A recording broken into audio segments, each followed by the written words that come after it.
I forgive you. And literally had a peace come over me. That didn't take away the memories and the pain, but a peace came over me that allowed me to walk into a freedom that I had never walked into before. My dad was he was a he was a good businessman. He climbed his way to the top of lots of different companies that he worked for, and he was in the second marriage he was in. He was a faithful husband. He was a romantic husband. He was a thoughtful husband. He was a good friend to the friends that he had in the different seasons of his life in those seasons. And the one thing I know about my dad that I remember is he was very eloquent, very well spoken. He carried himself well. He was not given to anger. He was very calm tempered and just a steady, uh, dignified man in the things that he did, and was well respected by his coworkers and neighbors and friends, at the different places that he lived in the different seasons of his life. So yeah, I always remember he had a very high sense of etiquette, and so he knew his manners and was pretty good in some social scenes. So Do you know anything about his dad? yeah, my grandfather, his father, was much the same. Um, Not incredibly emotional, not incredibly um, emotive in his language and in his actions, but was steady as well, caring. He was a hard worker. He served in World War II, and was a good businessman and stayed in the same house his entire life and never left, never moved. So he was, but he was also very dignified and very well mannered and just a good, respected well in the community. Tell me a story when you came to understand when you had a Well, it was in two very distinct points in my life. The first time that I really realized it, when my dad left my mom and left his three sons, we were at different ages. So I was 2.5, 3 years old. My other brother was 9, and my oldest brother was 12. And so, because of our ages, the way we responded to it was differently. So my oldest brother, because he was in the middle of puberty and middle school, going into middle school, it was he was very angry and very frustrated. And my middle brother, because he was 9, he was just confused and looking for his identity. And then I'm 3 years old. I just grew up thinking it was normal to get on a plane and go see your dad 2, 3 times a year and let him take you out to dinner and spend a bunch of money on you while you were there. And I just thought that was normal. And so it wasn't until high school when I had come to faith in Christ, I got involved in a youth group, and the youth pastor at the time, who I would find out had his own daddy wound, um, was speaking about the influence of fathers. And as a high school student, it's the first time I realized, okay, there's been something off in me, and I've just never had a name for it. And and so it was the first time that I recognized I think I've got some deficits that I just haven't been at least explicitly aware of that were leading to some emptiness and frustration in my life. And that just kind of settled there. And so I walked in that for a little while. And then it wasn't until I was in college and somebody introduced me to a study on manhood that was done by a church in Arkansas. And the pastor went through this multiple part series on manhood. And we got to the point where he did a lesson on the father wound. And everything that I had thought or been suspicious of since high school just got clarified in this series.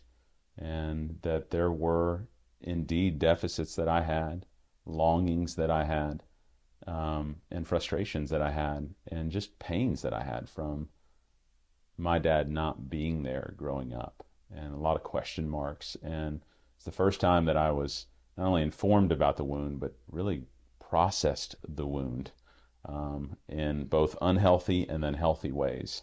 So really, those were the two distinct points where God really just began to make me aware of the fact that there was a wound in my life. With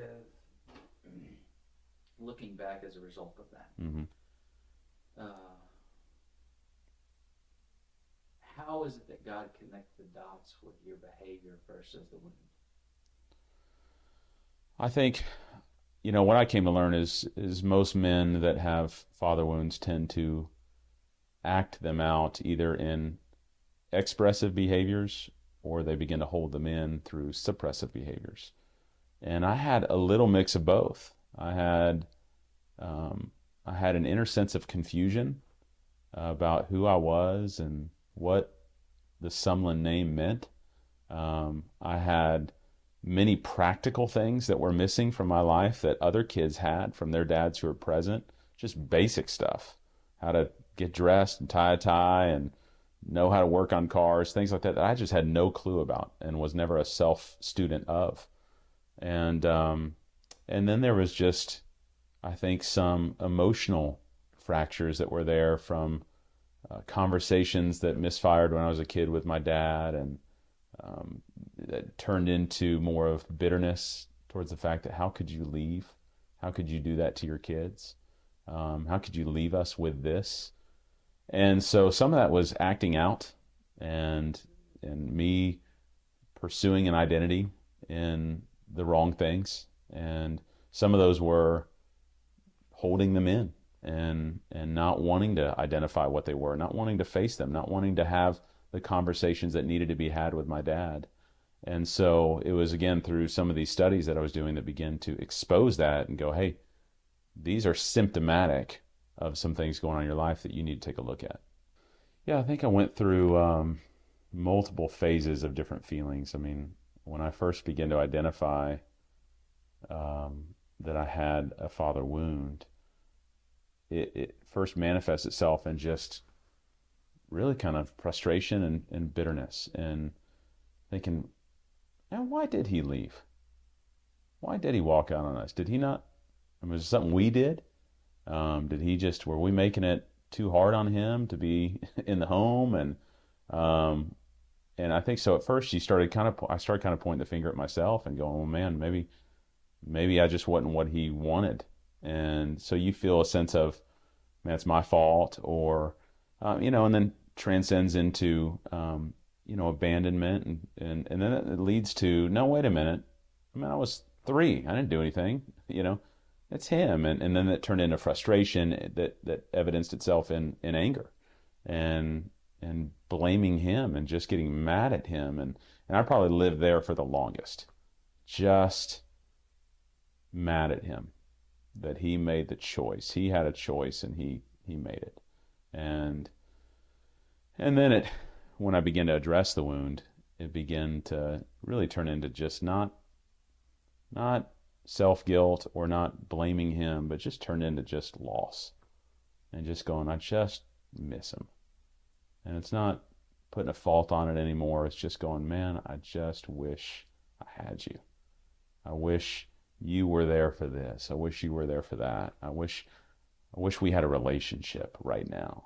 And then continued to morph after that. But I've gone through all the phases of anger and frustration and sadness and loss, and to then pouring over to, man, sympathy and forgiveness and compassion, towards him.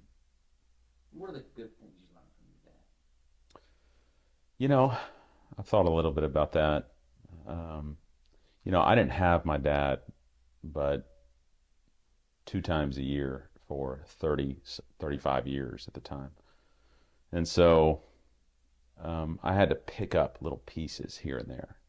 And part of it is I can look at myself and I look at my brothers, and had I never even met my dad, but heard about him, I could figure out that we've actually, because we're his kids, his sons, we've got some similar things. Our laughs are similar, our signatures are similar, and so there's just some mannerisms and things that we've picked up just genetically from my dad that evidences the fact that we're his sons. But there are some little bits and pieces of things that I picked up along the way. I watched the way that he treated his wife, my stepmother, and for all I can say about how he treated my mom, the way that he treated her for the next 30 years was amazing. I mean, he was a faithful husband to her. He loved her. He cared about her. He romanced her. He dated her. He valued and cherished her. And I watched that, and I'd pick up some of those things. I'd pick up some of the cool romantic things he would do for her when I would go to stay there, and go, man, that's kind of cool. I hope to I can treat my wife like that one day. And I watched the way that he interacted in tense situations. He just kept his cool. He didn't fly off the handle. And so I think I picked up a calm demeanor that's not filled with anger towards folks just by watching that in my dad. And so there were, different little things here and there, but I had to kind of a la carte piecemeal it along the way, and then figure out that's where it was coming from. But there's some neat things like that I picked up some traits from him that I'll hold with me today. How about the bad things? You know, it's hard to say what are the explicit bad things, um, because I think because of the wound, I spent most of my life trying to be the antithesis of him. And so he left his kids. I'm not going to leave my kids. And some of it, and I had to correct this through the gospel throughout the years. But some of it early on was on. No, I'm going to show him. I'm going to pull up those bootstraps, and I'm not going to, But um, I think there's some passivity that is in him. Some of it's that calm demeanor. Some of it errs on passivity in certain situations that I think I've grabbed as well. But um, thankfully, I think the positive side of him leaving us is I was able to very clearly see what are the negative aspects that I don't want to have, that I want to actively rebel against, and what are the cool little small pieces that I want to adopt. And so there's certain things in my dad that I had to adopt, which is beautiful. Certain things that I had to adapt and tweak for Christ's sake. And then there's certain things about my dad that I just had to all out reject. And this has probably been the most recent thing for me to process through with him, especially after his passing. And that is, because he left in an affair and married his secretary and ran away, I villainized her and I villainized them almost my entire life. Just going, well, she's the one that took my dad away. And so this marriage I can't ever value, because that's the marriage that ended my dad's presence in our home. But through God's grace, through him working through those things in me, I've been able really in recent years just to actually pull away and go, okay, compartmentalize it just a bit. In the context of this marriage, he's actually a really good husband to her. And he actually really has a solid marriage. And so I think I was able to parse those out a little bit, where I could remove the marriage in the context of the sin that it came out of and look at it for what it is in its current state and go, okay, there's some redemptive things there that I can pull from. His example as a father, how did that influence you as a father? Yeah, I think in a couple of ways. Obviously, I didn't have the in-home model to pull from, so I still don't know what kind of dad he was in the home. I hear stories of my older brothers, and he was their Cub Scouts leader and Indian Guides leader and baseball coach, and I hear those stories. He was gone by the time I came in. But I hear about those things, and those things were my early model of, at least in theory, of what a dad was. And prior to the divorce, he was presently engaged in the home, and he was active with the kids. And then I've got my parsed out experiences of visiting him a couple times a year. And so in those encounters, he was, because I had a week or two at a time, he was very intentional with those week or two. And I got to watch him at work, go to work with him a couple times. He would play with us, he would take us places. And so I learned a playful side from him. But obviously the biggest imprint was his absence. And so just his physical absence of being gone all those years, actually God used that to instill in me what presence needed to be like. And so a lot of it was just processing what I missed out on and God repurposing that into my parenting today. And so, part of it is I probably am thankful um, to some degree for the absence of my father because it made me very much aware of my need to be intentional and to not take things for granted and to be present and engaged, not only physically but spiritually and emotionally with my kids today. So I think I'm actually I wouldn't have asked for it this way, but I would say that I'm a better and healthier dad for my kids because of what I went through. And a lot of kids, it's a Russian roulette when it comes to who their stepfather is going to be. I happen to get a great stepfather. He wasn't a godly man. He didn't walk with the Lord and invest in me spiritually, but he was a anchor presence in the home. He was active in my life, and the Lord brought him to us just in time. My older brothers had a more difficult time because of the season that they're at. Because I was so young, he came at the perfect time, and he got to be my pee wee coach in baseball and then in football, and he brought a lot to our home, and so I got a lot of my anchor presence in my own kid's life from my stepfather. But spiritually speaking, that had to come from the church. I didn't have a godly family. I didn't have a Christian family. And so I had to find that family model in the church. And so whether it was Sunday school teachers early on, youth minister, who were the kind of the daddy figures for me, coaches and whatnot, even at school, became that daddy figure for me. But probably the most intentional was when I was in college. I was volunteering as a Sunday school teacher for our church in town, and I was leading a 3-year-old Sunday school class, which was corralling kids and trying to get them to learn about Christ. And but there's this one particular boy who was just unique in that group, and God used him to really minister to me in so many significant ways. But every Sunday that his dad would come to drop him off and pick him up, I would get about 1 minute encounters with this dad, and just, hey, how you doing? What's going on? And finally, one day he shows up to pick up his son, and he said, hey, what are you doing this Thursday night? You want to come over to our house and have some dinner? And I'm thinking, man, I'm in college and I'm hungry and I'm broke, so yes, I would love to. And that's all I thought it was. And I remember walking into his home, and he had 2 sons and his wife. And I remember just walking in his home, and the first thing I noticed in his home was instant peace. There's just peace in the home. I couldn't explain it. The kids were crazy. They were running around doing all kinds of stuff, but there's just peace in the home. And I got to watch him that evening, the way they interacted with his wife. We sat down at the dinner table. We all held hands, and he prayed over that meal. And that had never happened in my home before. To see a godly man grab his son's hands and this visitor that's with him and his wife and pray. And I watched what discipline of the kids looked like that night. I watched him discipline his kids. I saw what a conflict in his marriage looked like that night and how he went off and resolved that. And it was just this micro picture of what a leadership in a home could look like.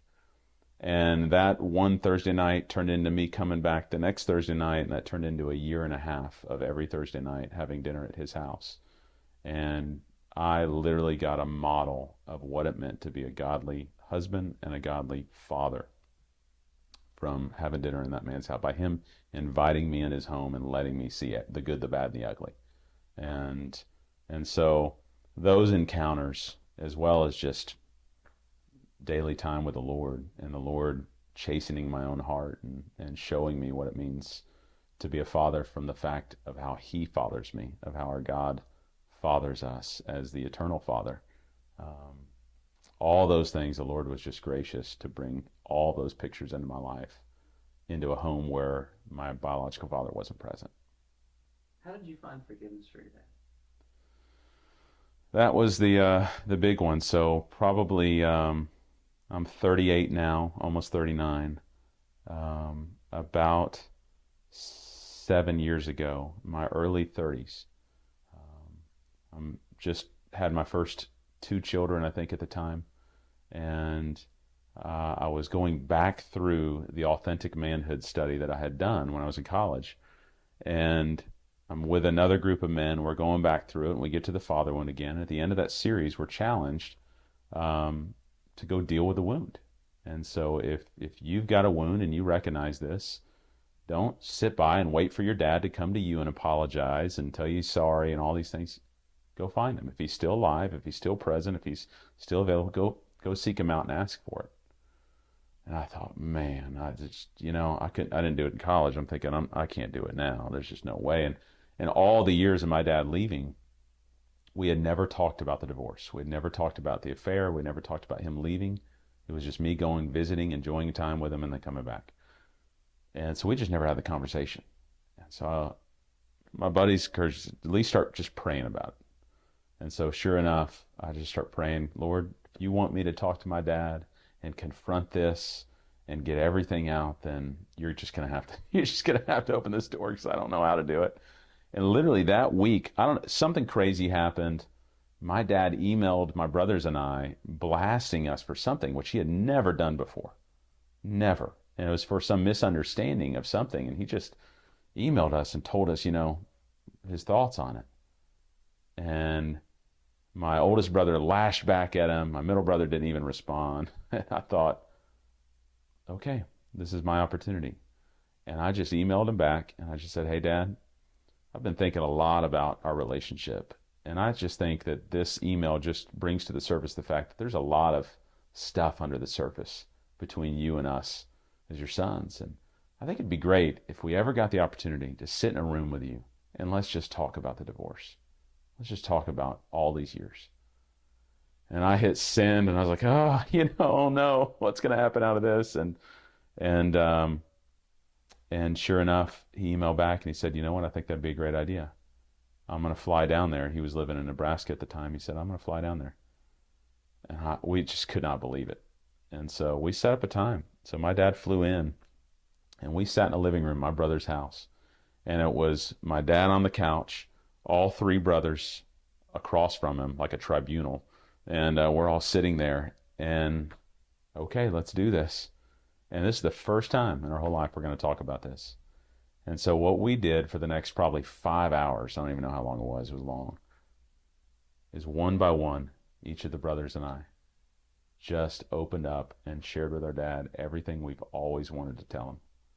The good, the bad, the ugly. And some of it was painful. Some of it, I felt sorry for him at some points because I just thought, oh my gosh, we're going to kill him just with a hurt language. And then it got to me, and I just simply shared with him 18 of the most significant things that I feel he missed out on in my life, or more importantly, that I missed him on. And I just walked through and I said, Dad, you weren't there for my first date. You weren't there for prom. You weren't there when I proposed. You weren't there when the birth of my first child, or any of my children. And I just shared with him, and I'm in tears sharing this with my dad.